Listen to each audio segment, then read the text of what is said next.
I get to say who I am now, which is always an ever changing question. I'm a tree fruit pruner.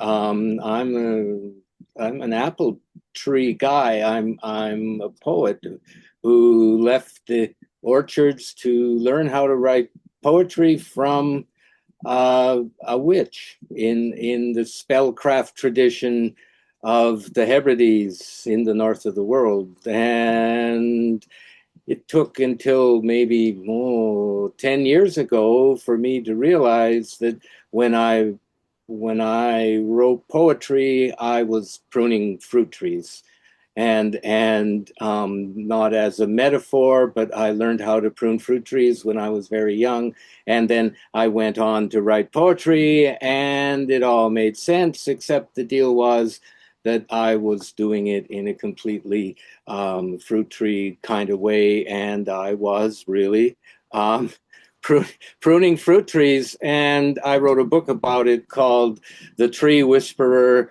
and then I published my latest book, The Salmon Shanties, which is why we're here.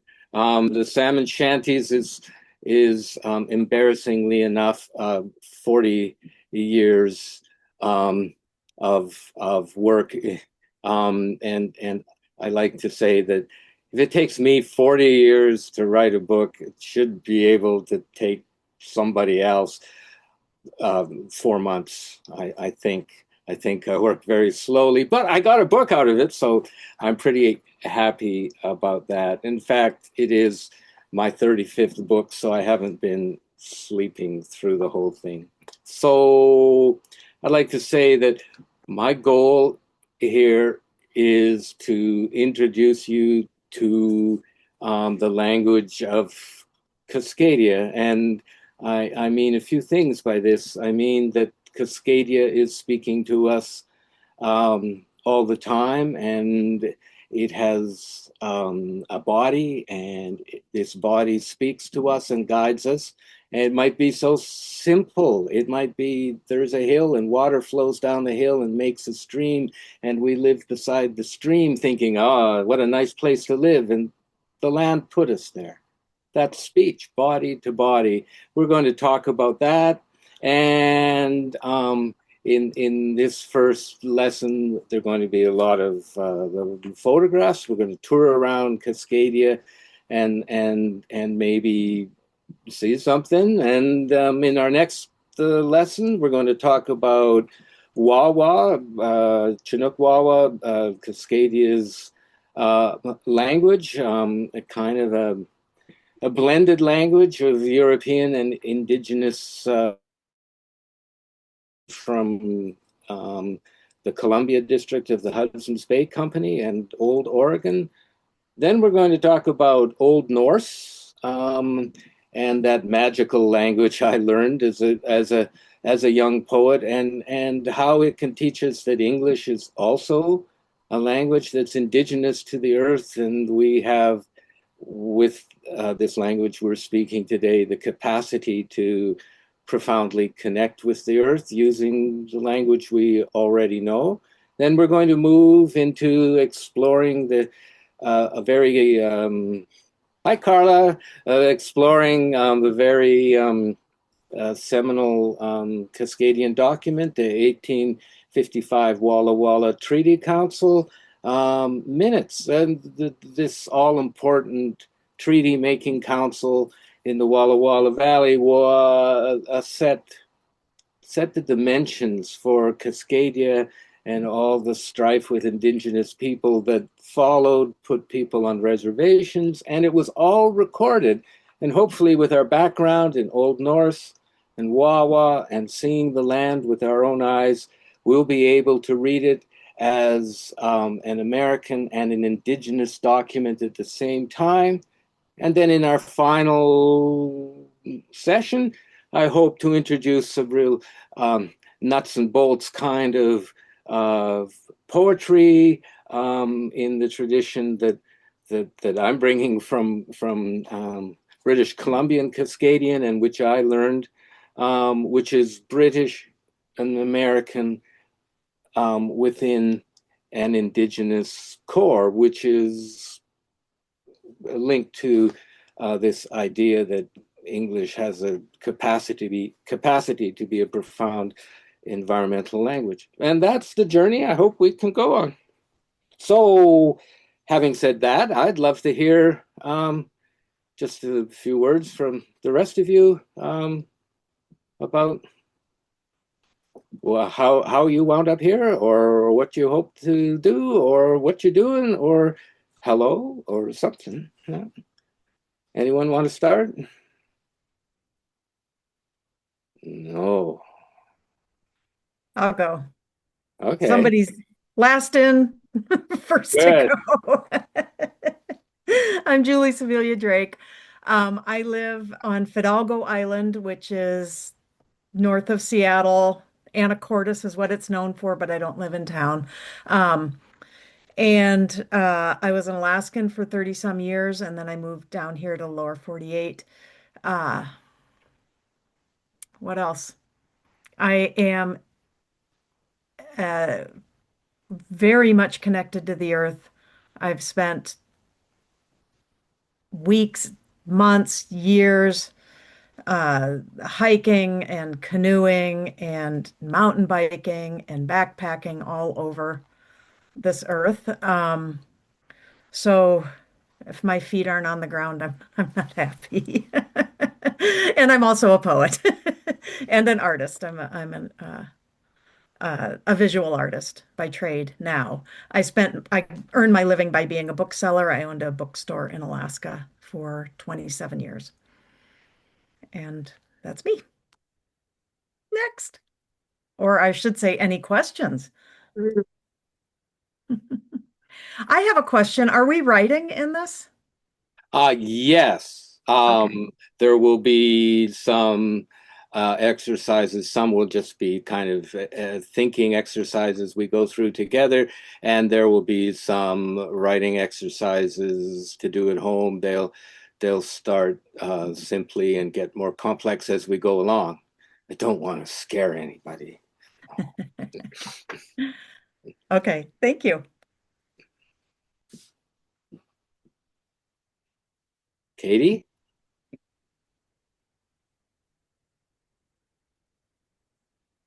I I write under the name KB Nelson, and I my permanent home address is in Seashelt on the Sunshine Coast in British Columbia. I spent my teenage years in the Comox Valley, and in between, I have been everywhere from Ontario to Yukon to New Brunswick to New Zealand, and right now I'm in Arizona because that's where I spend the winter. So next Saturday I will be in Vernon. And then following that, I'll be in Courtney, and then I'll be back to Arizona. So I move around a lot. So yay, Zoom. My comfort zone is writing about things to do with natural history, whether it's volcanoes or the ocean. Lately, I've been writing more in speculative fantasy, everything, fairy tales, science fiction, that kind of stuff. And I saw this course being advertised, and I thought, oh, maybe it's time to go home again. Well, And it's a good I time have to come to Yeah, I have Vernon two because we're chapbooks right both at on natural history, and I guess, yeah, we'll go back there. cool. Looking forward to it. Great. Thanks for joining us. Lauren? Yeah, I'm Lauren. I'm in Comox right now, the Comox Valley. Um, let's see. I'm a very newly retired counselor. It's been 3 weeks, I think, maybe four. Um, I'm a poet. I love where I live. I love the land and I love the ocean and anything that deepens my appreciation of where I am. I feel really nourished by it. So I'm really looking forward to this workshop and deepening my understanding and connecting with like-minded folks. Also a gardener. So pruning is one of my favorite things, although my trees are getting too large, too tall to prune. Uh-oh. Even with a pruning ladder, so I'm in trouble. I have a chainsaw. Maybe we should talk. Yeah. I've been there. Okay. Chandra? Hello, Hi. my name is Chandra. I was just thinking about how Harold said when he writes poetry, he's pruning fruit trees. And I kind of like that. I feel like when I started writing poetry, I feel like I'm painting pictures. And that's more my background. I like to paint. So I think I might steal that analogy from you, Harold, and adapt it to my own. Perfect. Uh, I am over in Eastern Washington, Tri-Cities area. I'm not from here, but I moved here a couple years ago. And it wasn't until then that, after retiring, that I had time to really settle in and discover this wonderful concept called Cascadia. I didn't really know much about it before, so thank you, Paul, for bringing that into my world. Thanks, Chandra. Mhm. Jim? Hi, I'm from Vernon. I grew up there to age 11, actually. And then we moved to Victoria. And I've lived in Victoria for most of my life, but I lived in Seattle for 4 years in the late 90s. And now I'm living in Vancouver in Metrotown. Um, and Most of what I've been doing is revolves around a website called VisPo, visual short for visual poetry, VISPO.com. And that's a site of multimedia poetry, interactive visual art. And I'm a programmer as well. So I try to explore the artistic and poetic possibilities of this new medium um, through my website and with others as well. So I'm excited to be here for all sorts of reasons. To meet you, Harold. I'm from Vernon as well. We've never met. Slavo says hi, um, and and and to see how this goes also with this, you're doing this thing online, these workshops online. So I'm very interested in that as well. So great to be here. Well, it's good that you're here. Rob? Yeah, my name's Rob. I live on Samish Island. Um, I write mostly about nature, so I'm always trying to close the gap and figure out how to do that with language. And so when I saw the description of your workshop, and especially just hearing the things you've said today, I'm like, yeah, okay, this is great. Looking forward to getting into it and just, stretching uh, what I do with language and what we all do. So yeah. Great. Stretching. Yeah, perfect. Victoria? Hi, everybody. I'm Victoria. I'm a Cascadian native and a past poet and sculptor. And I guess I'm just here really to learn. I had to get a real job when I had a kid. And so, and so I have put away my sculpting tools and my notebook and things for many years. And so I'm excited to kind of dust them off and see what happens. And all with an eye toward the exploration of microscopic natural things that we look at and a poignant connection to everything that I need to digest, I guess. Oh, I had this photograph of a tiny little red mite that was a couple millimeters long that I was walking down this slope in the spring, and there was this little guy going down the slope, and I put it on my blog years ago. And the only comment I got from people was, "How did you see that?" Because it's so small. And I said, well, how could I not? So good on you. Yeah. Carla?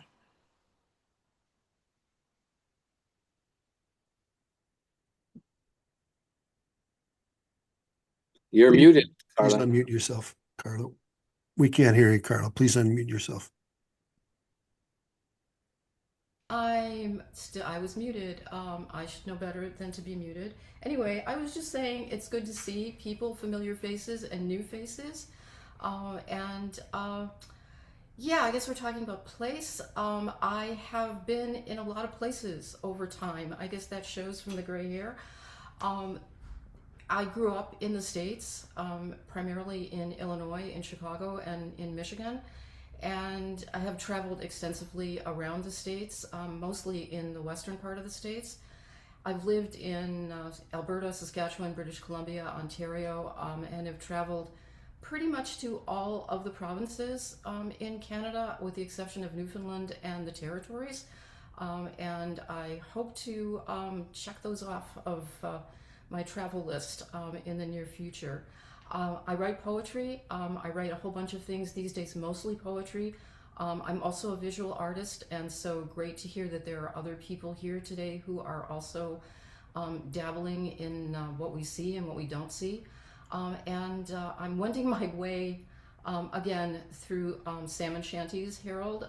And part of what's happening with my work, my poetry these days, is this kind of fascination about incorporating other languages than English. And have been working on doing that. And so I was really interested to know more about the languages that you're going to be discussing. Well, let's hope it goes well. We will have fun discussing it, as always. Yeah. Okay, so that's who we are. We're gathered here together in Paul's studio to talk about Cascadia.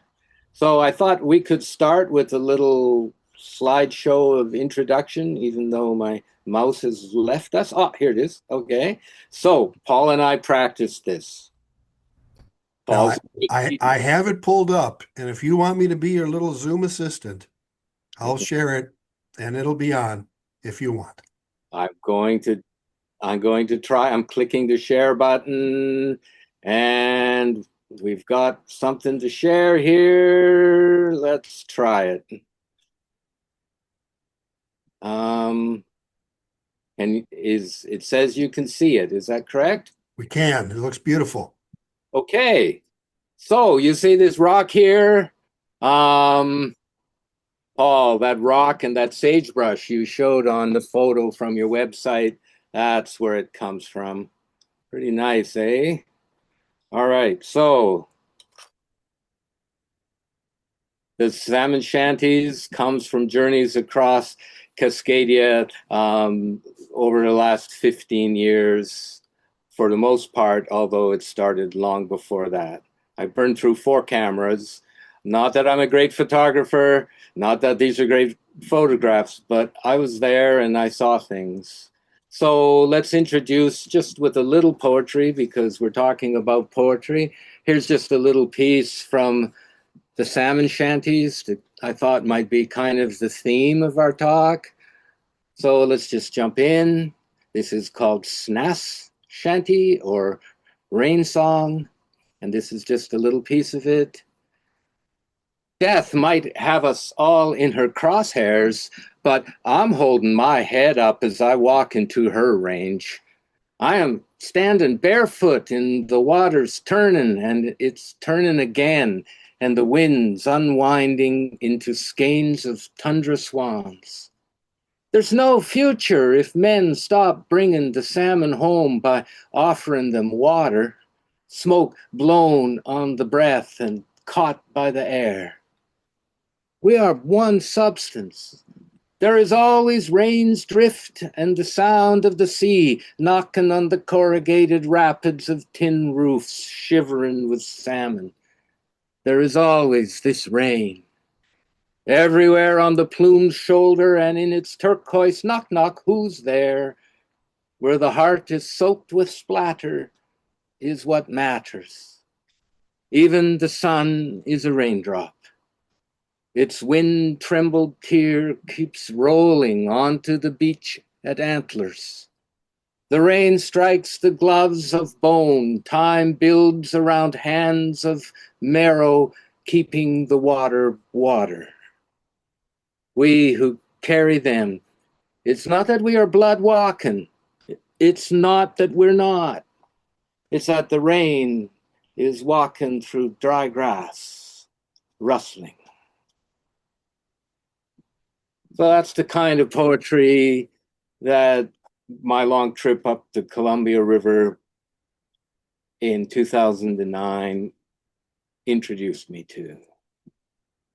Here's some of that grass, Great Basin, giant wild rye. It sings as you walk through it. Here we are in the John Day. Cascadia is a powerful place like this. And powerful places have stories. They are, after all, places of power. These powers are not all the same. And some of that power is from the water, some of that power is from the earth, and some is from families and what has been passed down from their ancestors. And my ancestors are in this group. We've only been in Cascadia for 97 years. We came from things like this. This is Siebenfelsen in the Black Forest. It's a Celtic ceremonial site near Eich in the Eltztal, the land of the people of the trees, the Celts. This is the Lorelei, where mermaids sang sailors on the Rhine to their deaths. Here it is today. It's got a train tunnel going through it now, and still has sailors going by. Here we are in Iceland. This is the Fosse Situ, a troll just behind the farm. You send your kids out for water in the winter and they got to go to the troll to get it, which is kind of nice. But the earth doesn't always speak through human ancestors and geology and stuff like that. Some of its energies are alive. For thousands of years here in Cascadia, the gift of life to people from the living things of the place has been central to Cascadian relationships and social survival. New cultures in Cascadia see these spiritual beings as things like beauty, environmental health, nature, wildness, plants, rocks, stuff like that. Poets are somewhere in the middle.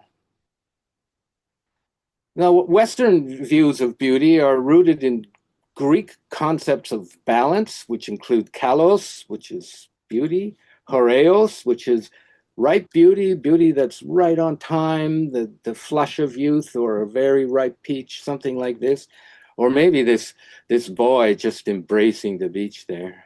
And kalon, which is beautiful and good, beauty that is in moral or functional balance.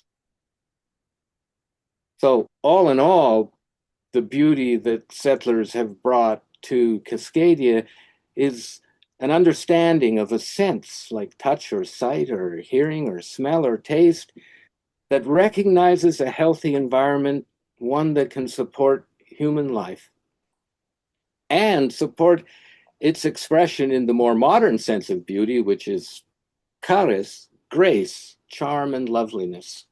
So I chose this image because this is one of the most important beings in Syilx culture, which is the culture of my land and water here in the Okanagan Valley. This is Sia, the chief of all plants that grow above the ground. And here's Sia when her fruit is ripe and some poetry readers at work. So just a clarification, when I show you ancient indigenous sites, and this is one, the Bigfoot Caves in the Fraser Canyon, I'm pointing in a couple directions. First, as a Cascadian, I live in a history well over 20,000 years old. I honor that. And second, my spirit comes from the land and the water, and I share that with many beings. Land that spoke and has been remembered here above Yale for 10,000 years is still speaking. The story is going on. We meet it in poetry, flows through us. Here is Wasp and Ant at the Nemiapoo village west of Spalding in Idaho. The village is cut from this important site by a highway intersection, but Yellow Jacket and Ant are still here. And when you go there and see them, actually see them leap out of you, out of the rock at you, they're speaking through you. And I think that's because recognition of pattern and variation are one of the functions of human eyes and minds and of poetry and of ants. What they speak, that's another thing altogether. And I hope it's not always a separation in land and water and spirit like this structure here in Vernon, because it is a woven land. So welcome home, Cascadians, to the top of the water tower at Bowron Lake, to this braided land and water.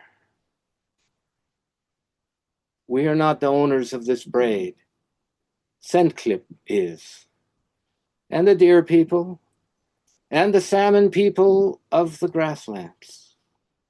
These are the descendants of the 1855 Walla Walla Treaty. And like me, in the Sinlahican, under Snowy, at Nighthawk, or on Cobo, and that's my grandfather and his dog Pootsie above Coston in 1962. And above my house in Vernon, this stag is looking down on the beach of Glacial Lake Penticton, which was about 500 feet deeper than the lake is today. And it was part of the Great Missoula floods. My house is in about, 20 feet of water. And this is Dry Falls. So when the Ice Age melted, more fresh water, including that from Glacial Lake Penticton above my house, more fresh water than currently exists on Earth, drained out of the Rockies and British Columbia over this fall.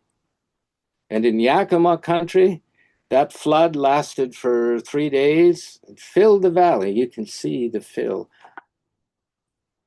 And at Yellowstone, in the grasslands, on the Chilcotin River, the bighorn sheep from this area were used to repopulate the extirpated herds in California. Or on the commonage above Kalamalka Lake near my home, like me, you might be one of the people of the grass. But not all of us are human. In the Caribou, at Bowron Lake, at Mool Mool, in the Stamp, in the Eve, on Gardam Lake, at Shelter Bay on Vancouver Island, in Tofino. We are braided together.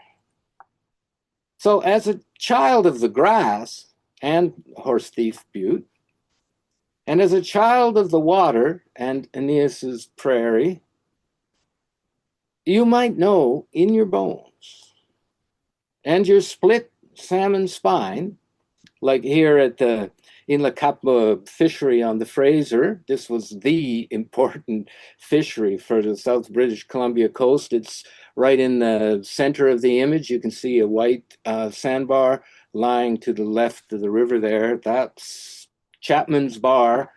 That's the main fishery. Most of it was filled in to build the railroad, but there's a bit left and it's still being used. At the bed of the molten glaciers, and this is the remaining glacier at Okanagan Falls, it's melted now, and at Swayus, just north of Oroville, Washington, at Cannon Bay, where I live, at the Pillar, and with Scentclip gathering the people together on the Similkameen, all of these stories were moved to the stories south, and the bottom flats here at Riverside, Washington, are the fjord that 84-mile-long Okanagan Lake fills today. All carried by water, by the Okanagan River, south into the Columbia at Fort Okanagan, and on into White Bluffs, through the gorge, and out to the Pacific, the Skookumchuck, the big water, as we say in Chinookawawa, the language created by Indigenous women at Fort Vancouver out of Nuu-chah-nulth, French, English, Sahaptin, Salish, Chinook, and Tsiltchin in 1835, in order to speak with their children and each other and their husbands. And if you think of it, wawa, that's wah wah, isn't it? Isn't that the sound of a baby crying and learning to speak? It's nice to know that the women who made this transcultural language had a sense of humor. My grassland ends, in other words, where it begins, here at Pacific Beach, for instance. It's a land that tells stories. It includes the uplifted seabed of the Marble Range, Charlotte Lake in the fire forest, Nimpo looking out to the Coast Range, the Was, and Rialto Beach. It is a society. It is urban. This is the southwestern reach of the Nasikelt fish camp. Downtown for about, I did some calculations, a sixth of the land currently held by the state of Washington. The name, however, is likely a mishearing. But it's still urban. This is Leavenworth telling its own story within the camp. And this is the town graveyard at Ozette, also urban, with the ancestors right where you could see them from your door. Once when I was there, I witnessed orcas hunting sea lions on that little white island you can see to the right of the funeral island in behind. They were leaping up into the rocks and dragging them back down into the water. It was a powerful sight. These are old stories. They're living stories. Life has not always meant biological entity. This is living water, after all. And whether in the Broughton Archipelago or on the trail to the north at Squaxnet, in the land of the Big Heads, and at Split Rock, which is still sacred after 11,500 years, at least, at La Push, at Red Hill, at Ruby Beach, at Hole in the Wall, and at La Push, people enter the weave. And here, where the ocean floor is diving deep, island under island, under island, volcano, under seafloor, into the sky, holding the sun, under buckled ridges. This is Scotch Creek in the Sinlaheakin. Water led to murder here once. You can see there's not a lot of it. Under volcanoes, under seafloor, with North America nowhere in sight. Our land is drift rock on the beach. It's cut by the Yellowstone plume and flooded by the basalt seas of the Mother Stone and the Columbia Basin. And the land is still crashing together. The St. Elias Mountains, right where the rainforest meets the Arctic and drops 40 yards of snow, have risen in my lifetime, so 68 years, about 15 inches. I mean, that's just rising so fast geologically, just shooting into the sky. It's a sacred land. This is Waiist, a Yakima and Klickitat ancestor in the Cascades. And this is Chipak, a Smelkmich ancestor, also in the Cascades. On the Salish Sea, which is a vast salmon estuary at the mouth of the Fraser River, and in the channels in behind, And so much fresh water comes down in the spring freshets that the top foot of the sea is, by all reasonable measures, fresh. It's an estuary. The coast mountains are the greatest extrusions of granite on Earth since animals walked the earth. This is the orcharding town of Daisy, flooded behind the Grand Coulee Dam. They cut the sky in two. And like the Cascades, this is Pato, a Yakima ancestor. These physical stories are alive. They tell water to fall to the west, here at Ozette, and lift it from valleys and plateaus into fire forests and grasslands on their eastern slopes. So 200 years ago, grass covered 20% of the earth. And this grassland above the Chilcotin and Fraser rivers is the last complete, pristine grassland left, and the last bunch grass and sagebrush grassland that's undamaged in North America. It's a world treasure. Then the mountains drop that water in the rainforests in the interior ranges. They're the only rainforests of this kind in the world. They are not on the sea.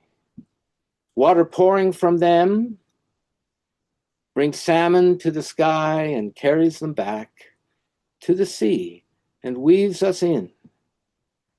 And not just salmon, this buck is swimming the Columbia for the N reactors on the Hanford Nuclear Reservation. And we call it the Columbia because this is the Columbia District of the Hudson's Bay Company, also called Old Oregon. British Columbia got its name when the district was cut in two in 1845. Practically, it was cut in two, but not socially. Socially, our history still comes from places like Palouse Falls and its 8,000-year-old rock shelter, the Medicine Garden at Horsethief Butte, Frenchtown, one of the 6 Canadian towns in Old Oregon. This one shared its faith with the tragic Whitman Mission. The Sky Chief Trail, the Pashaskin Pinnacles, Spotted Lake, the Heart of the Monster. This is an ancient story, maybe 20,000 years old, maybe more, in Kamea. And Buffalo Eddie. We are one people. We are Cascadians. Yes, this turtle is too. So we have come together tonight to speak and hear each other in all our differing ways, with all our differing knowledge, old and new here, with the salmon as our guides, and this vast energy, Cascadia.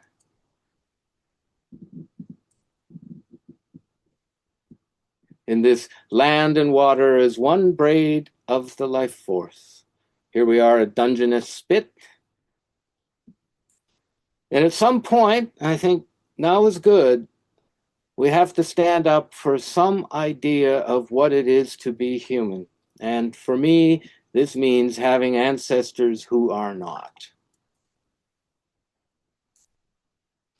This one stole my fig Newtons. I left them out on the picnic table and then had to run out as she showed that she could open the package just handily. And I managed to rescue about half of them. But by the time she finished those, because she looked at me with those big eyes, the negotiations got kind of difficult.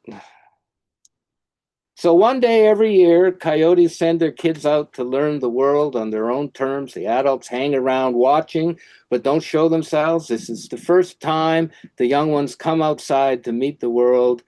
And I just happened to be there that day. It was really amazing. And I would love it if I could help you see the world new like that again, even just a little. This is some writing the geese made in the ice at Okanagan Lake one winter. So that's a little show. And I have now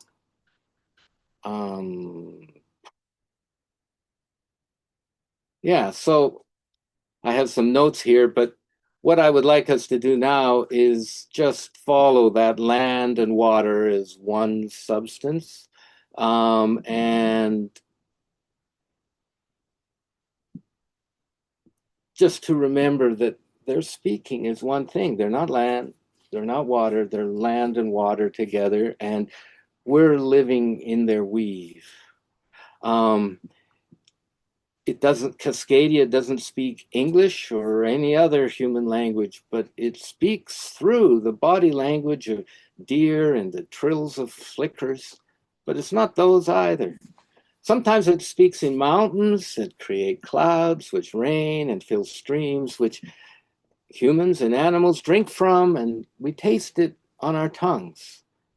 And that speech, the water on our tongue is speaking to the tongue. Speech doesn't always have to go from us. It can come the other way. It's communication.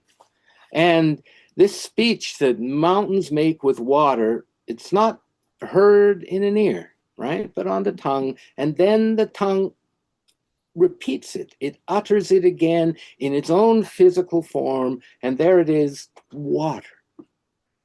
It didn't have to make the change from taste to word to be speech. The taste was a word in a completely different language, but one our bodies know very well. And in modern culture, human language is usually looked at as a way of expressing ideas. You have ideas, you pick words, then you tell them to someone, and language like that completes a desire to communicate something. I want to tell you something. I have this idea. Here, let me tell you. I'll find the words to express it properly. This has a lot of intent to it. I would suggest that that's book language. Our bodies speak something else. They speak with the land and water, and then we give words to that. It doesn't need any desire to mean something. They are forces which compel communication. The wind, landslides, plant growth, snowdrifts, rain, all these things are experiences our bodies have, which then compel us to speak.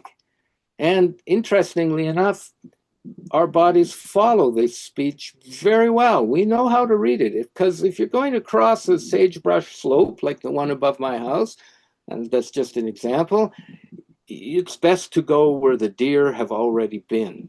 If you go in any other place across the hill, which has outcroppings and all kinds of tangled sagebrush and all kinds of stuff, if you go any other way, you're going to be thrashing through sagebrush or stranded on a cliff, and you're going to have to backtrack. So it's best to just follow the deer in the first place. It doesn't take very long to learn this important lesson. And the deer are responding to the land and water in exactly the same way. And I would like to propose that this is communication as bodies understand it. And I think that's a good place to start, not with ideas giving place to words, but with energy. So what I'm going to show you next is a little quick visual dictionary about what the land is doing, considered as energy rather than as names for things, as like rocks and trees, but as the energy the land is expressing. And yeah, that's the path we're going to try to follow today. So let's see if I can pull this thing up by pressing the magic share button again. Okay, there we go. So the question is, what is the land doing? Always a good question. And we might call it a hill in English because we have this Enlightenment language that likes to make an abstraction of things and then to describe them afterwards. Like the hill is rising, we say it's a rising hill, but the land is saying it is rising. Nothing about the hill. The land is expressing an energy. The river is flowing. Right? The Nez Perce, in the flight of the Nez Perce from the fleeing the U.S. Army, crossed the river here and made the other shore. And they made dry land. You could say the walls of the river here are dry. They cross the flow to the dry. Here in the Walla Walla, the energy is meandering, dazzling. Not flower so much, but the act of blooming. Not a hole, not big hole on the Kuskuski, a 12,000-year-old, I think, housing site and fishery, but the land and water are eddying here. And the trees are standing. Here the land is watching, and here it is spreading. Rather than saying, here we've encountered a cicada, we've just met the energy of waiting and the energy of tangling. Not the energy of fuel for a wildfire, but the land is weaving something here, tangling it together. Here, the language of the earth would be freezing, I think, and a lot of other things, but calling it a puddle is kind of reductive. Let's concentrate on the energy, fruiting, leafing, folding, burning, and deepening, floating and springing, falling and rising, dropping. This is the top of Palouse Falls. They don't let you go there anymore since a guy took his kayak over it a year ago. A real shame. It was beautiful to go to the upper falls there.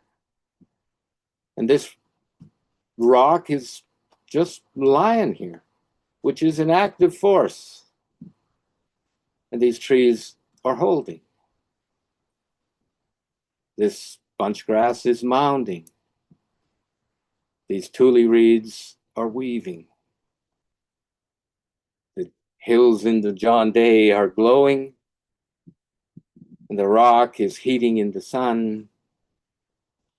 The mountains are towering.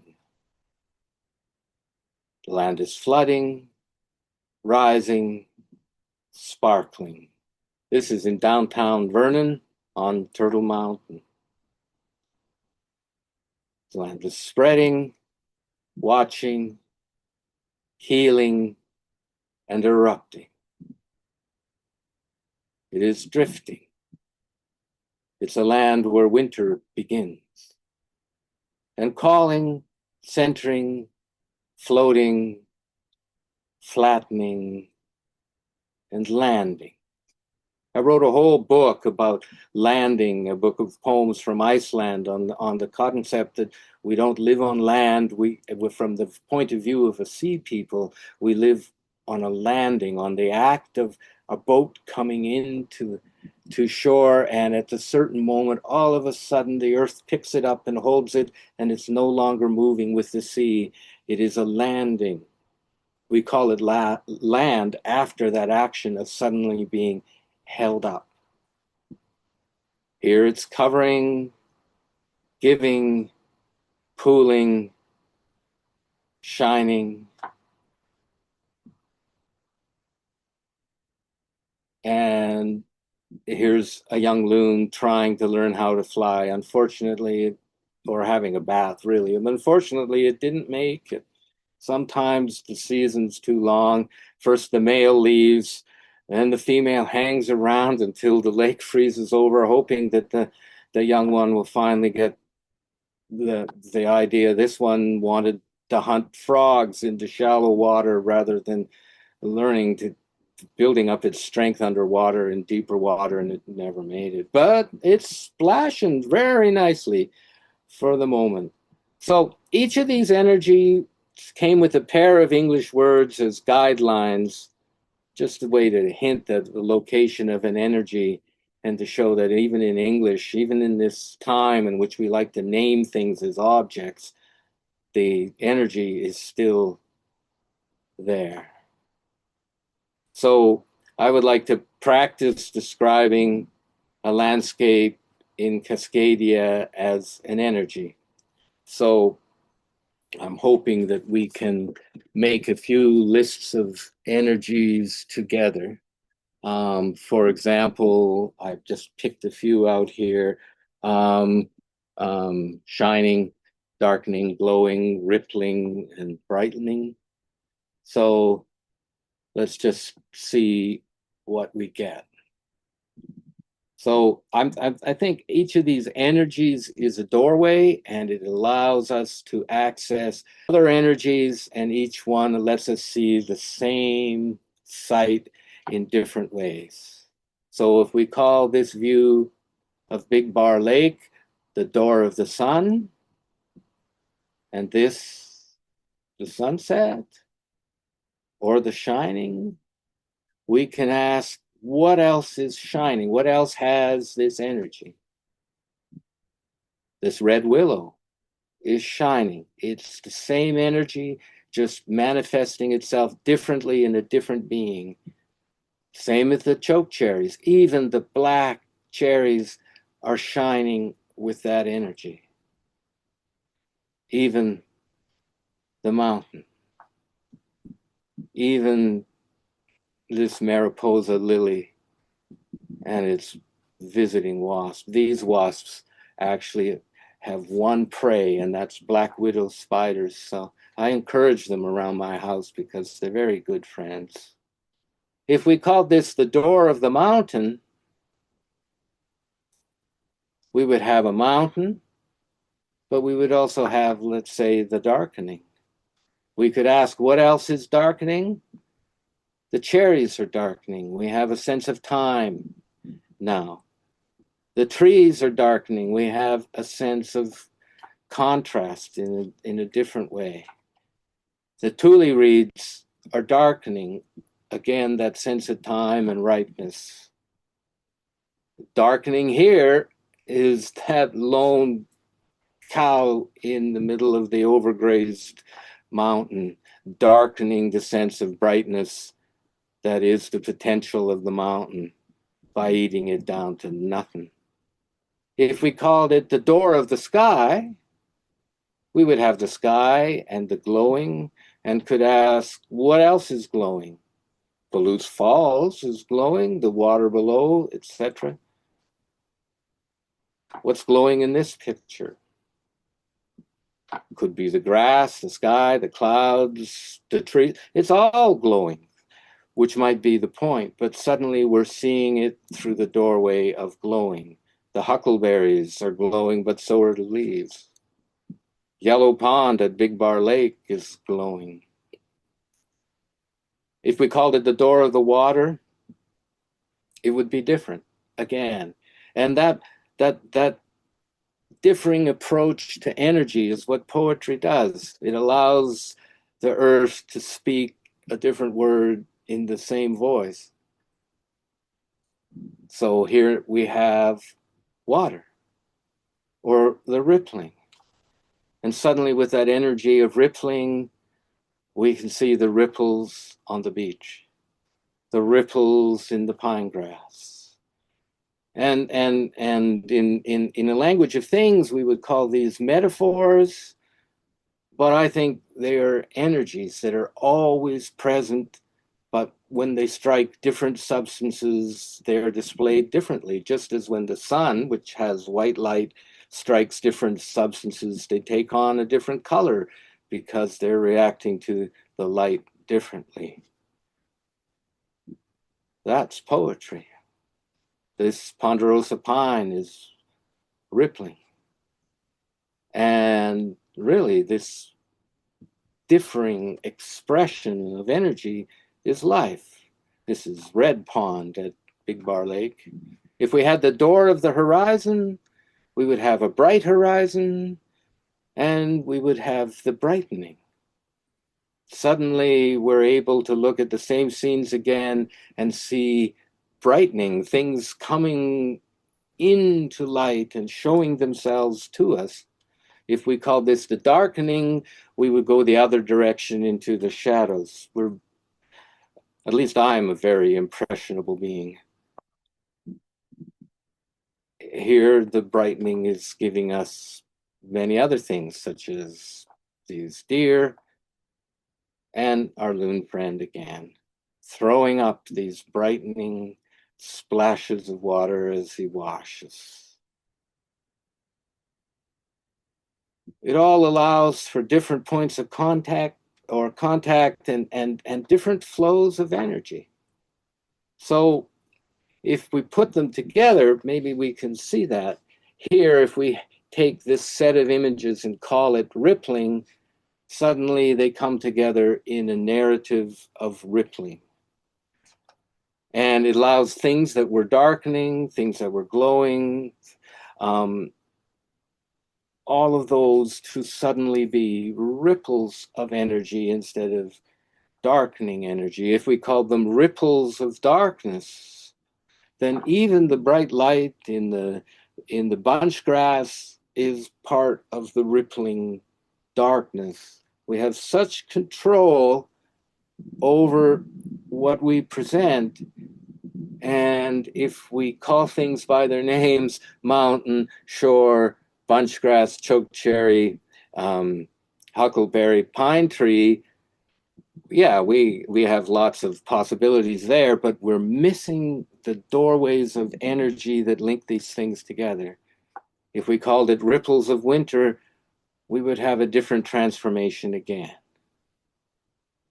Ripples of the sea. Even in the grass, which is a long way from the sea would suddenly be present there in that image, and all of these images together would be making one word, shall we say. If we then added some commentaries such as saying ripples of the sea, state budget summary for the state of Washington 2025, suddenly we're bringing some kind of social coloring into this natural world.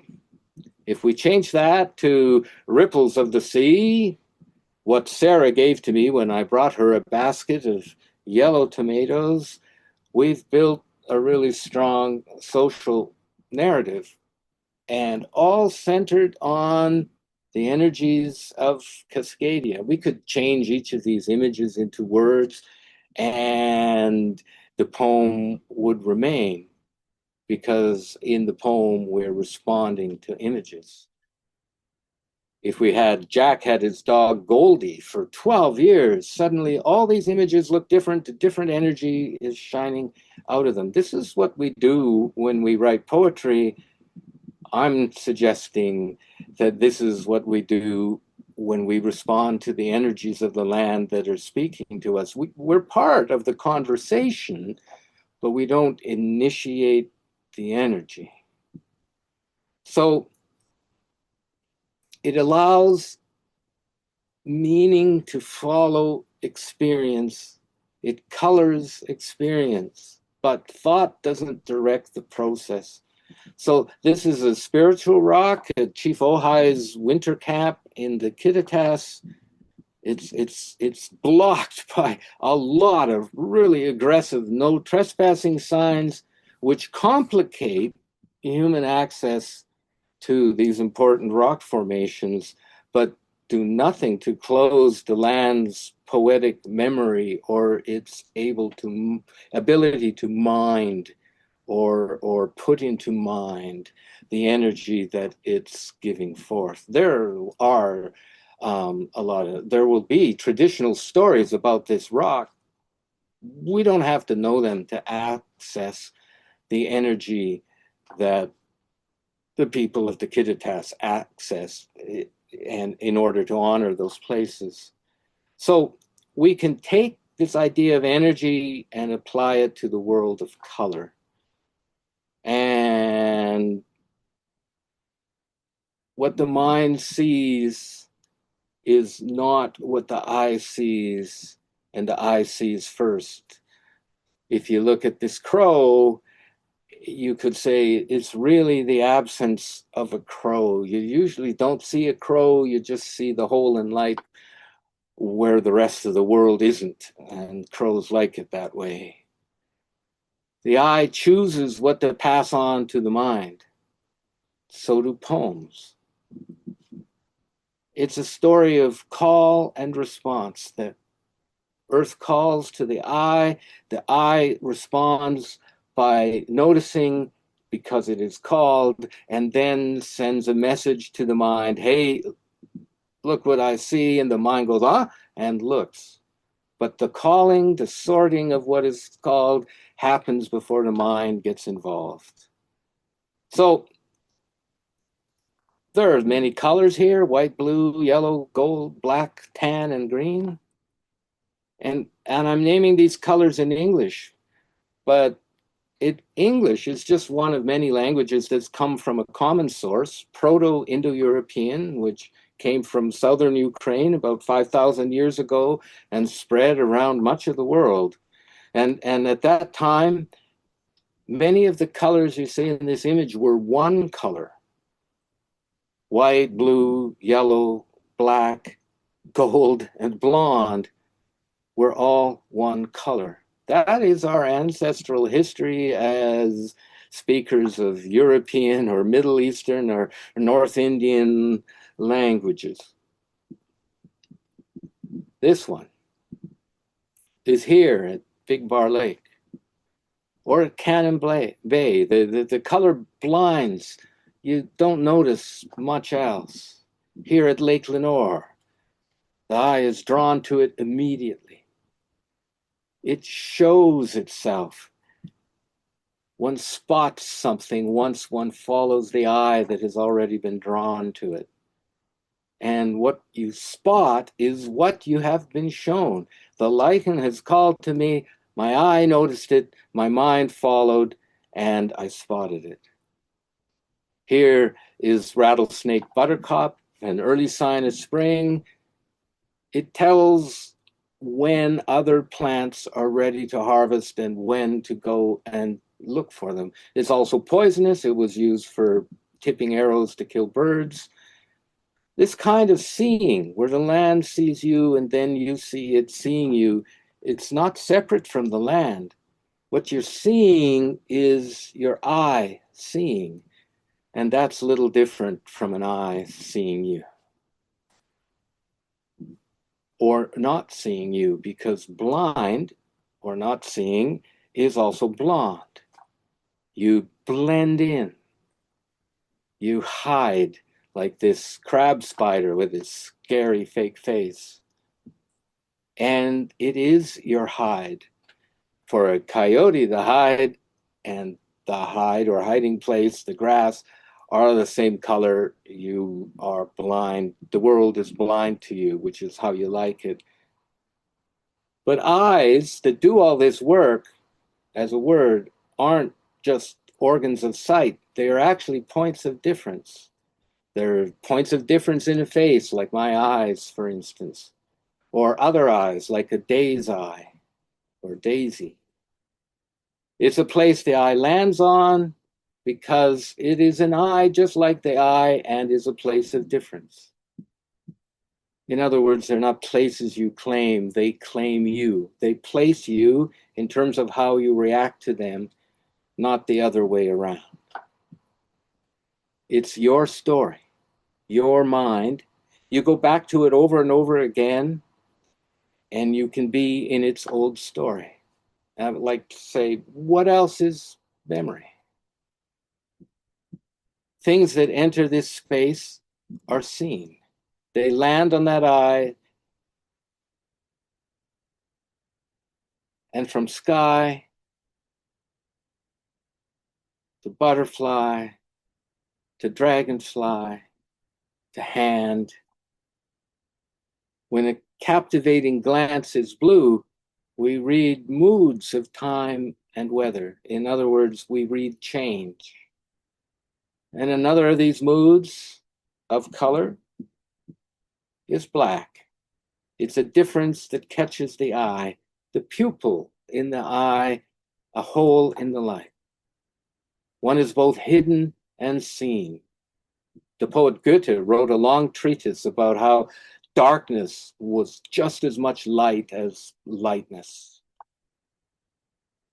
This dual nature is also seen in the mood of white.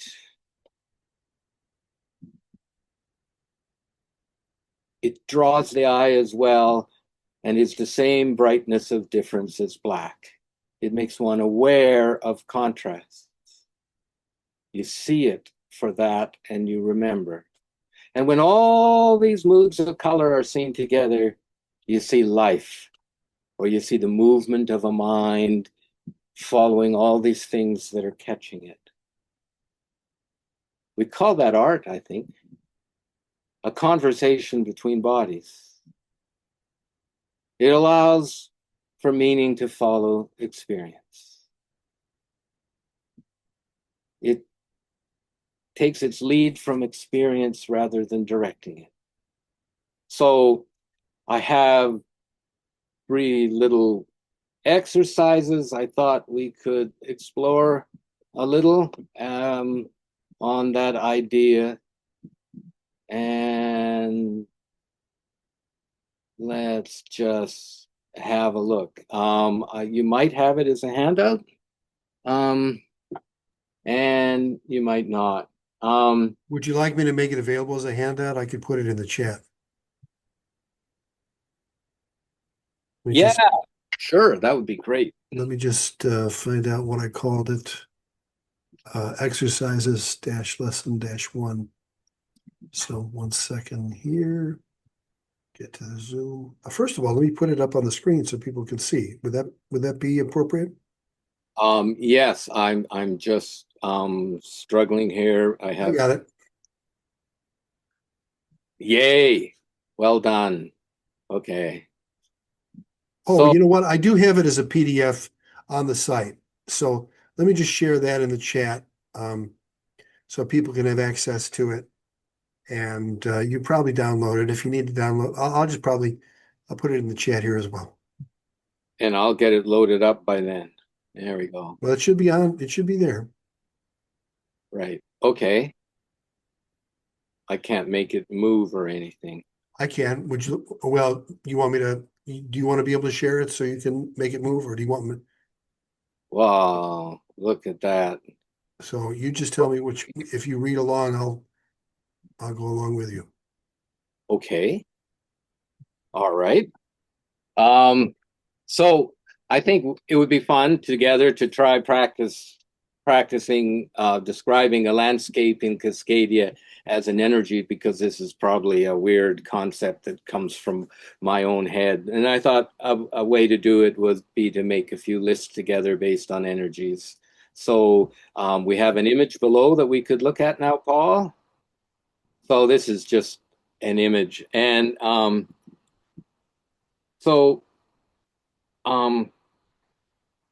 if we could apply the terms shining to this image, what is shining here?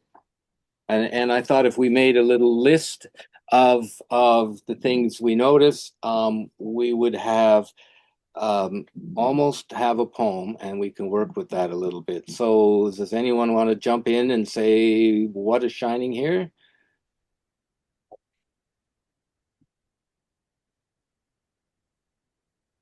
Fog. Fog. The fog is shining. Okay. And anything else? The bush is shining.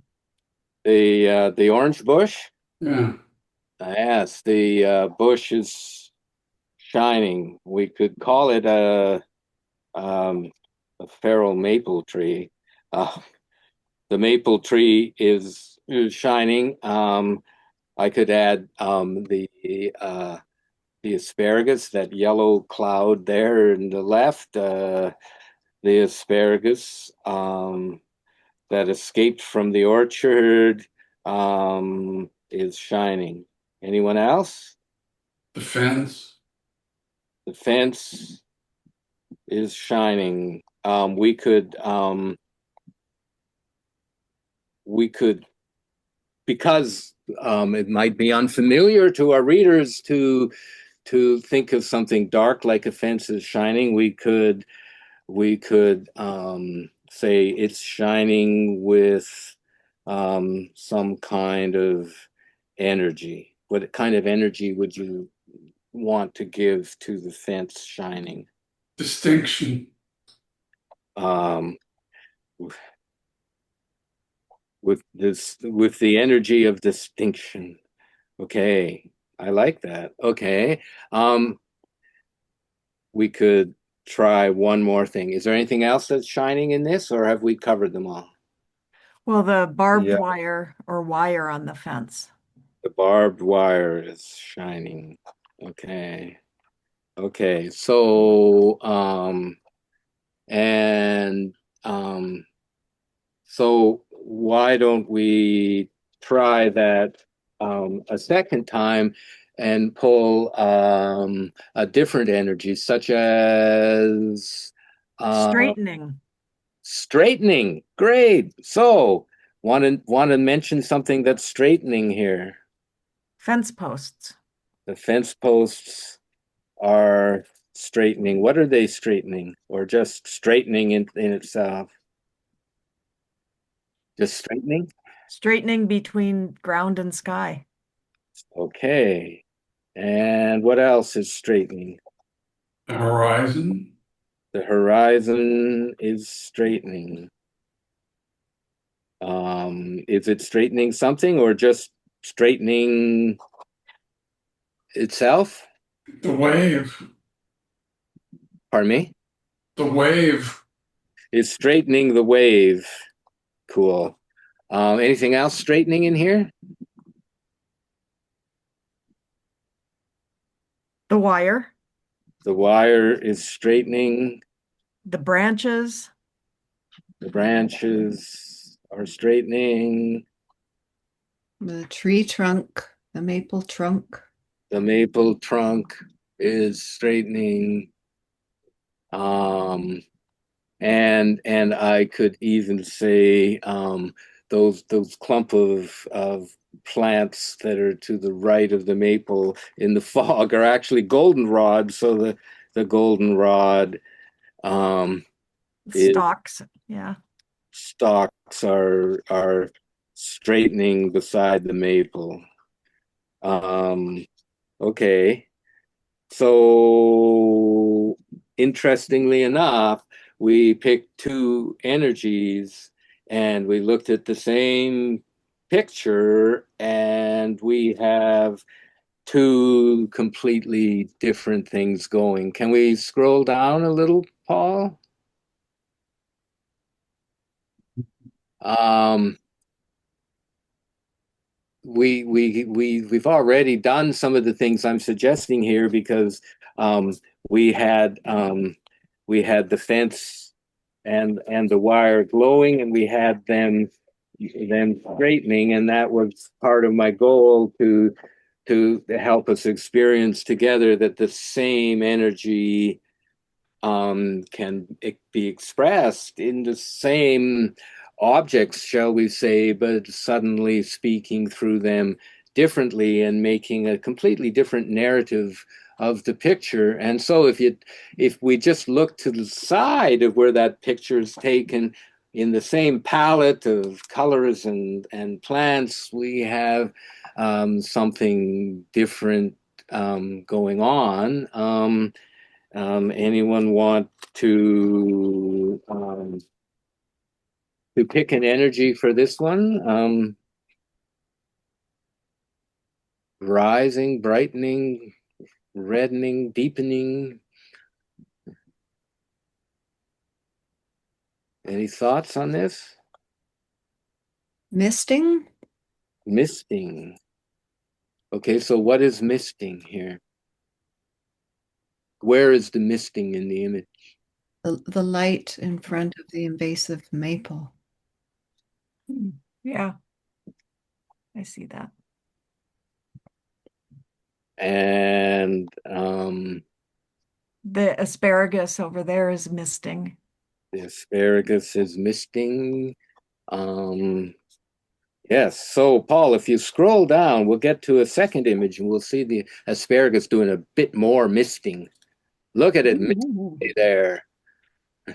A very misty asparagus indeed. Is there anything else misting in this view? The red plants you see are Nootka roses, if that helps. Mhm. The mountains are misting. The mountains are misting. And here's where some of the geology of Cascadia is really invaluable because the mountains are an old seabed. So the old seabed is misting. Yeah, so if we took a different energy, what comes? Yeah, so here we have just a little example of working together, how the same objects, the maple tree, the elm tree in the second image, the fence post, the wire, the asparagus, the other beings or energies here become parts of different narratives when we open the doorway of a different energy and approach them looking at that and making a list of what we have. So if we scroll down a little farther, here's an exercise. You right to the next page, Paul. Thank you. Next exercise that we can do at home. You can choose one of these or you can choose a number. It's an exercise to practice something. So if we make a list like we've just done, and name things that are yellow, or a different list, name things that are blue. The blue mason jars in my grandmother's basement when I went down to get canned pickles and had to fight my way through the black widow spiders when I was 12 years old. That's a blue. That blue mason jar is a blue, right? Another blue might be the bluebird in the field behind my house. That the deal is to be specific. So as you look down a little farther, I suggest not writing the yellow hills above Yakima, because the word yellow, although powerful, allows us to see the colors of crayons in a box. But if we wrote bunchgrass hills above Yakima, and if we wrote about them in more detail, the yellow would be there, but the yellow would be defined by the bunchgrass hills above Yakima. So instead of saying, I have a yellow retriever dog, you would be saying, my dog is the color of the bunchgrass hills above Yakima. And suddenly your dog would be described in the language and energy of Cascadia instead of something generic. Or if we scroll down just a little bit more, Paul, we could say the willow yellow hills. And that would allow us to bind the bunchgrass hills above Yakima with the willows in the creeks and wetlands in the bottomland. And suddenly the doorway would be open to talking about the environmental relationship between the two. And all we're doing is giving a color, but we're naming the color after the land we're on. So you could also say the goldfinch colored hills, right? And then the doorway to birds is open, and the energy of birds in your local area of Cascadia or the one you're concentrating on is woven into the tapestry of the valley as a whole. All you have to do is make this, title the list, and make a comment. And so if we go to the next page, you can continue this exercise and go for a walk. right? And name the things you pass as you go. So just as an example, if you walked down my road, you would be seeing the drug house, the blue door and the black dog, the house with too many cats. That's mine. The house with year-round party lights and the bicycles spray painted yellow. The house with the untrimmed hedge. The house with the marmot living under the front step. The house with its front door hidden behind a willow tree. The house with a river of stones being colonized by hawk skeleton weed between it and the road. The house with the dog that stands on its back legs and turns around and around in circles when it barks. The house with another rusty truck every year. The house with the snowshoes nailed to the gable. The house with the decorative cattle fence. The stop sign. So poems like this are a map. So if we gave it a Cascadian title and said something like 50 years ago, this was a Japanese orchard, suddenly our house or our poem would take on this historical dimension. And then if we added some social commentary at the end by scrolling down, we have the Japanese orchard, we have our list of houses, and we could end it by saying there are no shoulders on the road. You take your life in your hands to walk into town. Or we could end it by scrolling down and saying the house with the decorative cattle fence, the stop sign. We are the tourist capital of northern Cascadia, which is true. And obviously, people are coming to see all these weird things of my little neighborhood. Not that hard to write a poem just by noticing what's around you and framing it a little bit. So, and there's, yeah, so let's just leave it at that for now. I think, yeah. No, we'll do the next one too. We could do a map. You can try this one at home to practice these things as well. You could write a poem that, if you don't want to go for that walk and record your houses, you could just follow all the white things in the neighborhood, or you could just sit on your deck and watch the birds and list the ones that flew over by the hour, or spend a few moments and list all the birds you hear at any moment where you are. These are maps of space, and all poems are maps of space because we're mapping the language that Cascadia is speaking to us. And if there are no birds, you could have cars or trees or children or bus stops or farm workers. Just give them a Cascadian title and follow up with the last line of something you notice, maybe something about energy or history or something from the news. Because tell us more what a Cascadian title means. A Cascadian title would be in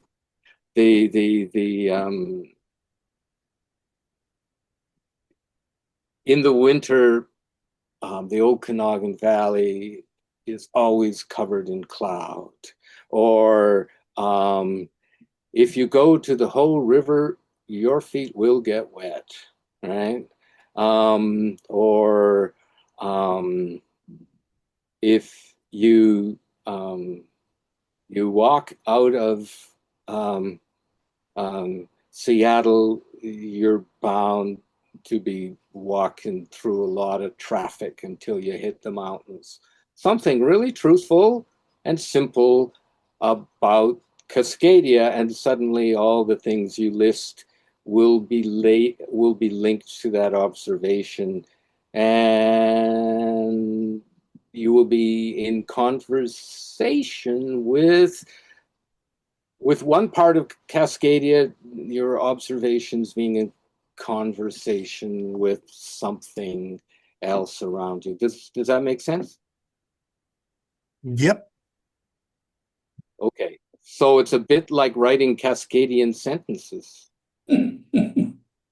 Just saying. But but the real thing is you're noticing things in a kind of sequence of your body moving through them, or your eye moving through them, or your ear, and you are giving them an overview statement about something you've noticed about your landscape, and you're following it up probably with a social comment, which could be and that's all the news there is today, or um, even, you know, like I did before, and that's the Washington state budget for 2025. Something really simple like that. You have the big Cascadian landscape of some kind. You've got your details of really specific, crazy, random stuff, almost random in your neighborhood, and then this social comment, and suddenly the social lives that we're all told to concentrate on are embedded in the landscape. Any questions on that?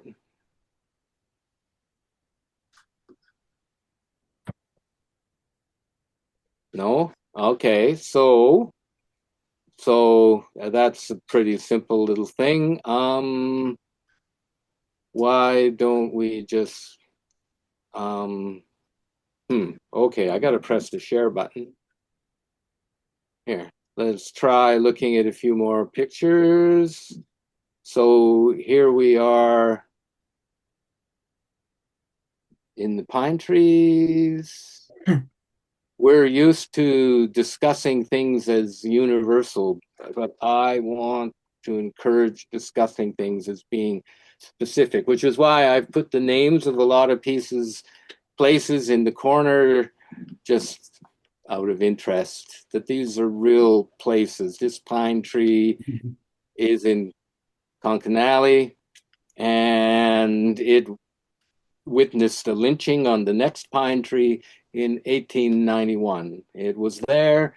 It watched it happen with vigilantes who were trying to con the U.S. Army into providing them with guns so they could seize the Indian Reserve across the Okanagan River and erase it, and the Army didn't bite. This tree was there, it saw it. All these things have specific stories. So what is a tree? In this ponderosa pine at Concanally, is it a tree or a guardian spirit at the graveyard? And if we want to express its life energy, we can say the life energy of the tree. We start with the abstraction to tree, but wouldn't it be great to say life trees? Because if we speak like this, the question is going to be asked, what life are you talking about? Be specific. I think life trees is very specific. Life rises up tall on roots and branches out into the light. It's an amazing thing. It sprays. Fortunately, we have poetry that gives us the ability to make this spiritually specific. And we can fold it back in.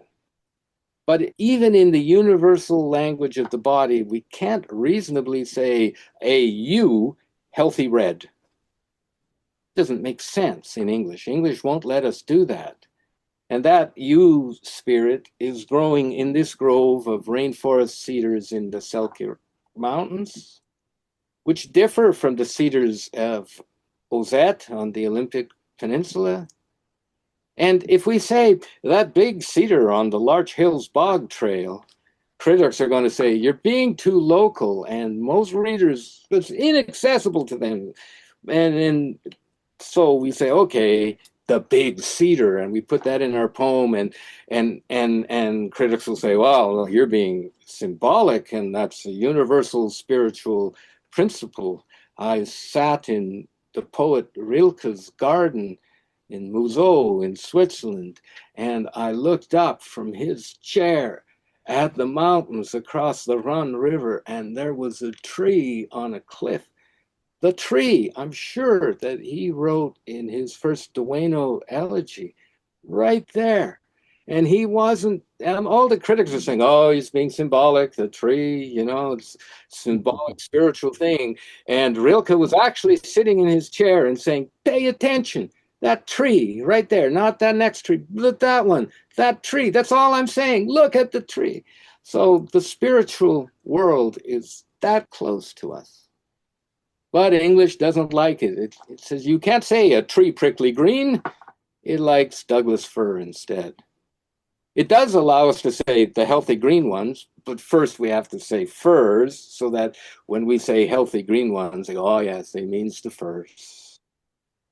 So this ability with poetry to make our own universals allows it to draw in anything else with those characteristics and make an individual pattern. So a tree, healthy green, can even include this interior Douglas fir that survived the wildfire barely, but it did. It's meant to, and it did. We can say that, yes, it's not a blackened hulk. It's still a tree healthy green. Yellow hanging tree sticky is frowned upon. English prefers that we say poplar, and that we don't say cascade yellow branching, just weeping willow tree. Always it has to be a tree first, and not fish shelter wood skeleton, just fallen spruce tree. So what about these black spruce? What is English allowed us to call them? Reflections. But there they are, alive in the light on the lake. And these sticks, these aspen sticks, what are we going to call them? And aspens aren't even trees. They're an underground organism that sends up stalks in a community. And universal language even forces this interior Douglas fir in the fire forest above Shuswap Lake to be called a stump or a snag and not a tree. But they're alive. This one's got a woodpecker hole high up, and the one in behind's got a raven sitting in it. There's as much life there as anywhere else. And probably call this tree chokecherries and not a tree at all. And what about this sumac? It's not the same as that ponderosa pine we started with. The whole general concept of tree is kind of limiting us. If we said this is a droop stick, that would be a bit confusing. We'd have to explain. But what about these beings at Cannon Bay? If we say, well, there's some willow trees and there's an elm on the right there, does that do the trick? Because these are the same trees. Do we get to include their spirit birds when we name them? Or this joyful human when we name them? Or with this mountain ash, do we get to call it a hummingbird sit? I think we do. Or what about these beings on the hoe? Calling them maples in a poem kind of limits it, but concentrating on their energy might get there farther. Or these, if we call this, well, those are elm trees, and that's really not getting us very far. Elm just means tree, which means this is a tree. And look how beautiful it is. I'm sure we can come up with something better. And this, we could call it an old apple tree, but what is it doing? And if we say those apples flowering on Olalla, we're being locally specific again, and universal readers will be lost, as if universality were our goal. But our goal is to live in Cascadia. If we said the Eagle's fir trees in the Inla fire forest, the same charge could be leveled against us. We'd be accused of being local and exclusionary. And if we said, yes, you know, those Smelkmich frost trees, people would go, what? But if we spoke of frosted trees, we would be symbolic, and that being universal would be allowed. And to get some sense of the picture, we'd have to describe it in such detail that we'd have a full essay. So Cascadia is really varied. things blend together. This is a rainforest, but it's not a universal rainforest. I think if you talk to people in Portland and said, yes, give me a picture of a rainforest, they might not come up with this one. Locality creates universal images in Cascadia by weaving the differences together, but it's better to start with the locality and then move into the universality, which is what that first slideshow I gave you was doing. We have bodies and can understand other bodies. And though universal thinking calls this bodily knowledge here metaphor, our bodies know better. These walnuts aren't like eyes. They are eyes and wombs. They're right here. So is this ponderosa pine at Concanale a tree, a guardian spirit, a being, or a symbol? Only an English based on things, not on energies, makes this an issue at all. Because that spiritual world is that close to us. It's right here.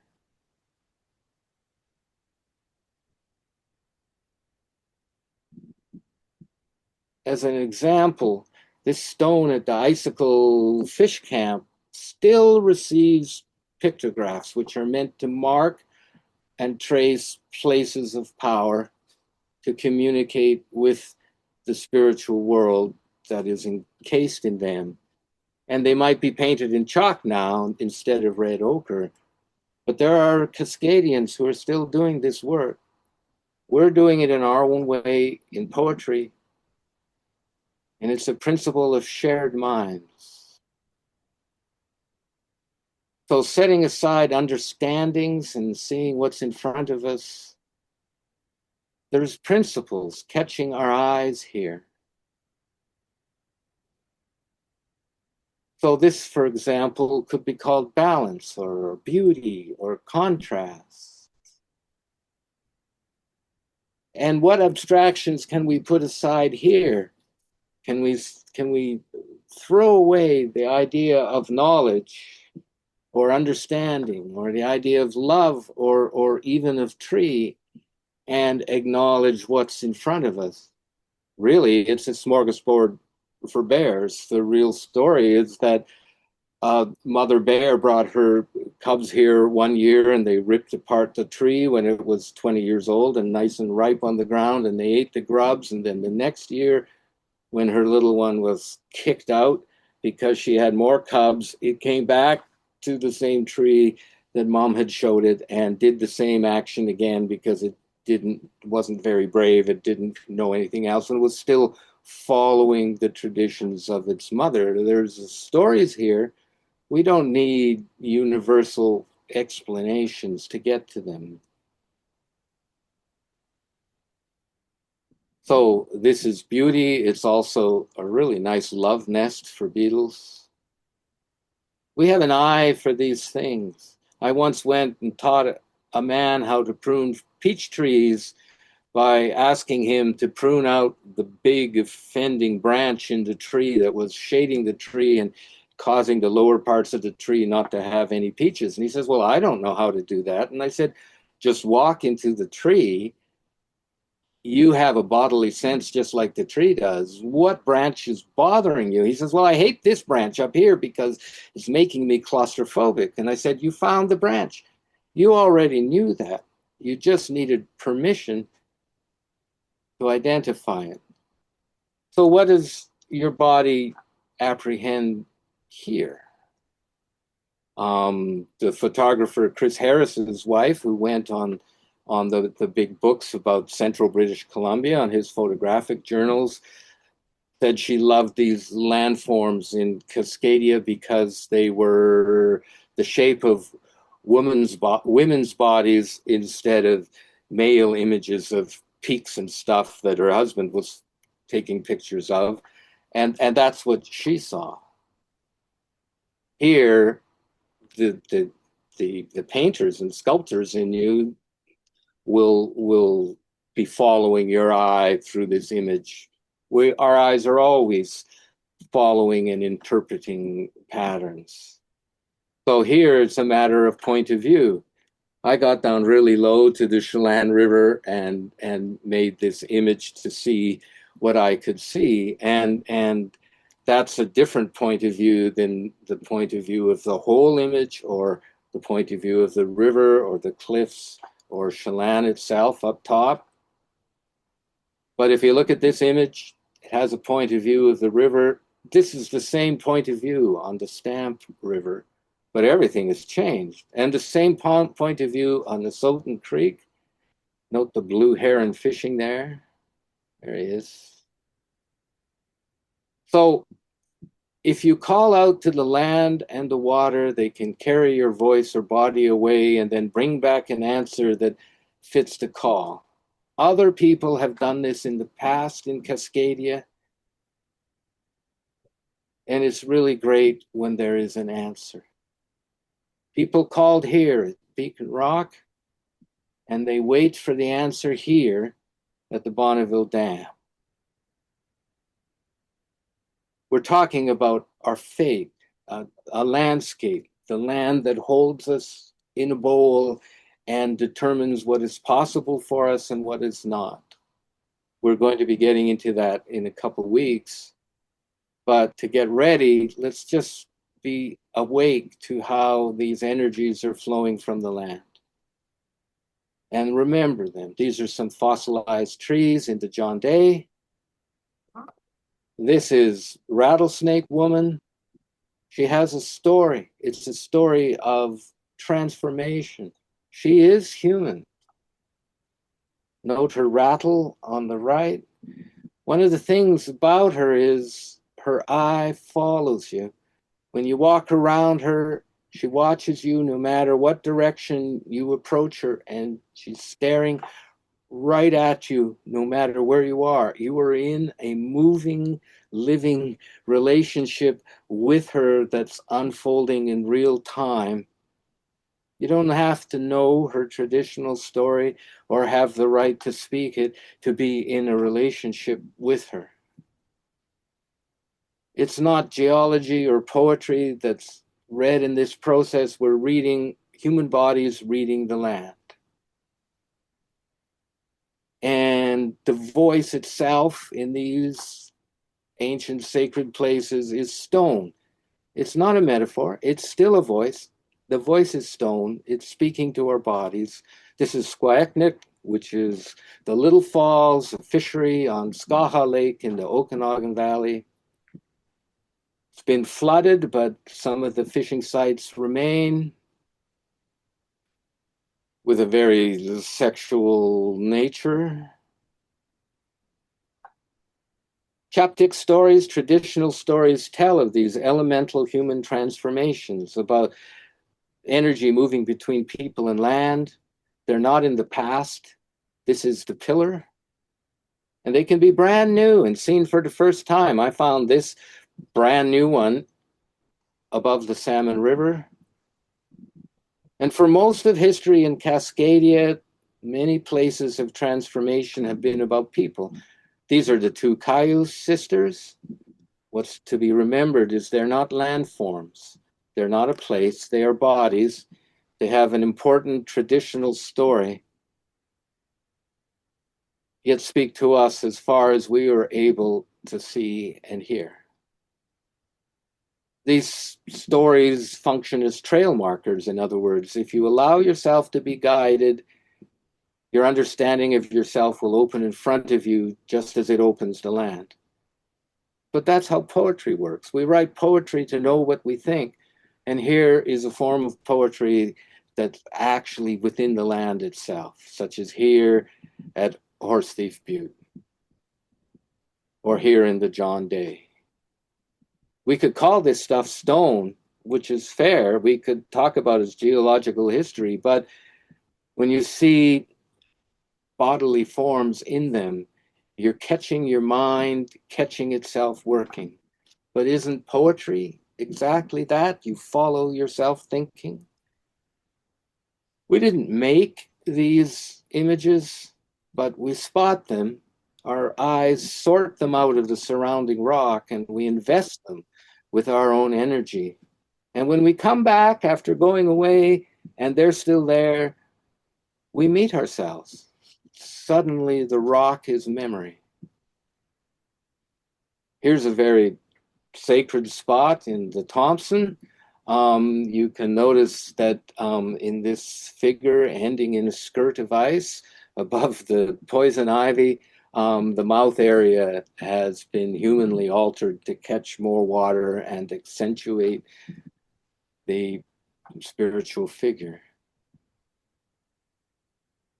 So settler culture is going to convert these elemental forces into natural histories, which is powerful, making stories about places and the past. These cattle, for instance, are placed in a field, a pasture, into spectacle lakes, making it a private space. It's been invested with human energy. It's a private space underneath this ancient story. And they've been brought to Cascadia, but they're not part of the oral story staring down from the hill. They're not part of this story at Nighthawk upriver. So the sculptors understand this stuff. All of us do. So here, for instance, is an idea of walking a landscape. Notice the rock on the right with the dorsal fin. It's a stone orca, as far as I see, walking past this. It's going to swim past this island skull at the speed of me walking north. And this is my mind at work. Bodies think with bodies. Now it has passed, and I'm left with the skull. These are not places we claim.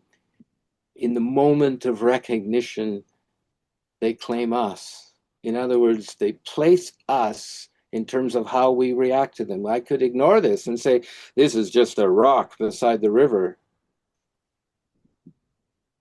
But my reaction is different, noticing the humanly altered form on the rock, not the other way around. These stories teach their lessons over and over again. If we accept them, we are the telling. We need only mind them, pay attention to them, keep them in mind. This story that once anchored a great salmon fishery on the Columbia is not a memory, but it's a living memory. It's not forgotten. And Split Rock on Palmer Lake in the Similkameen is still alive.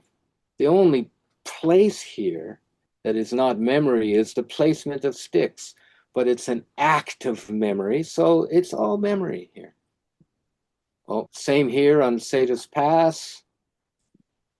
By sharing a mind like this, by going to what someone else has minded, you become like-minded with them and become Cascadian.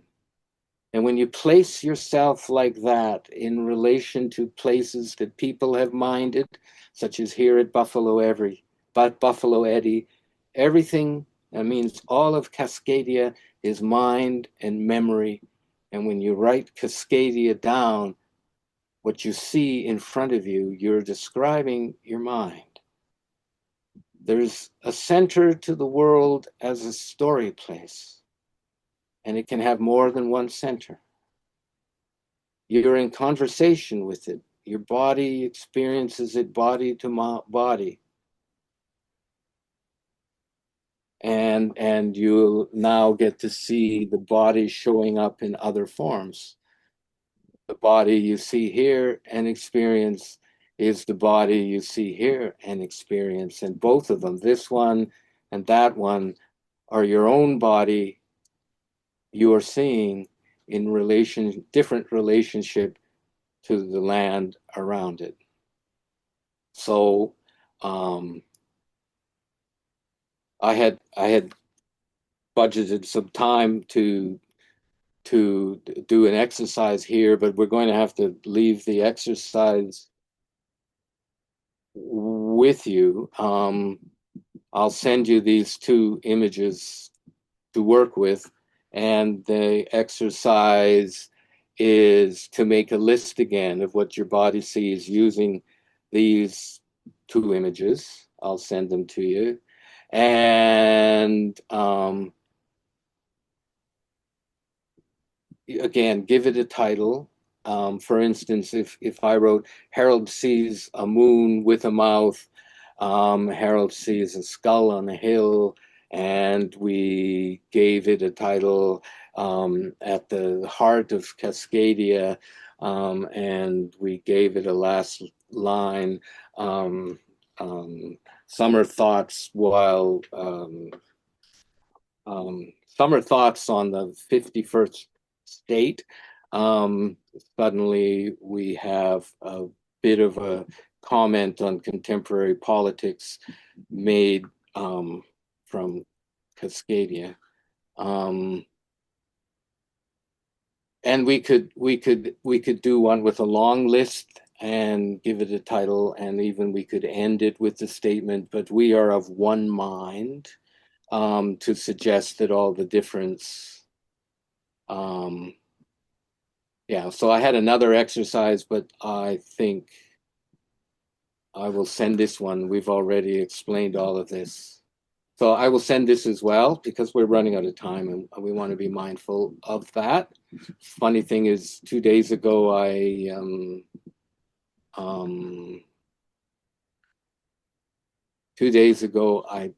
timed all this, and it came out to an hour and 38 minutes, but we've gone over that. So we have just a few minutes. We got 5 minutes. So any questions?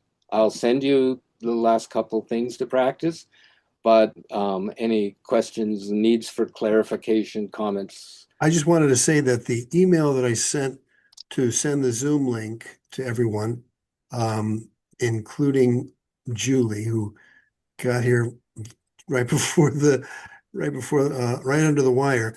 I blind CC'd you, but I'm going to send another email with you all CC'd so that Harold can send you any information directly. So Yeah. I'll do that right now, and that'll be mine. Yeah, thank you. The next exercise, the next time we meet next week, it should go shorter because we don't have so many pretty pictures to get bogged down in. There'll be some, but we will move on to the next step. And the one slideshow that I didn't show you is perfectly fits into the next one. It was introductory as a preview, so it will just be where it really belongs. So that worked out.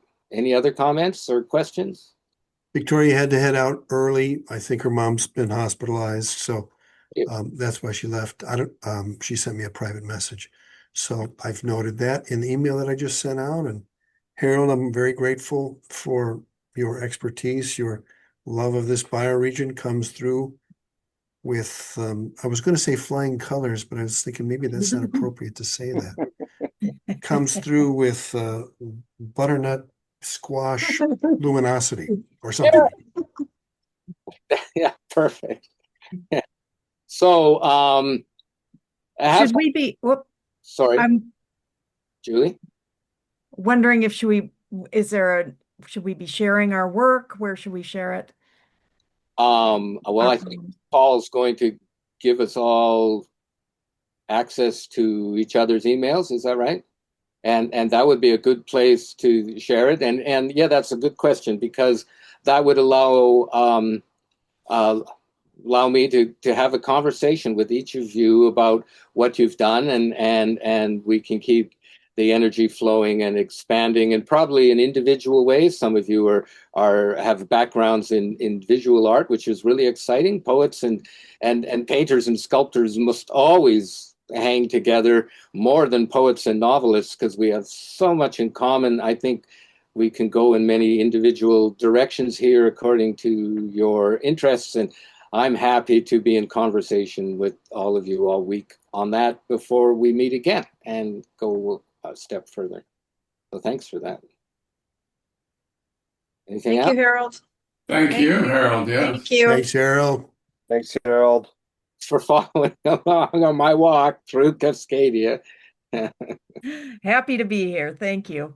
Great. Thanks. Okay, till next week. Thanks, Paul. Thanks. Time. Thanks, Paul. Stay well. Bye. You- Bye.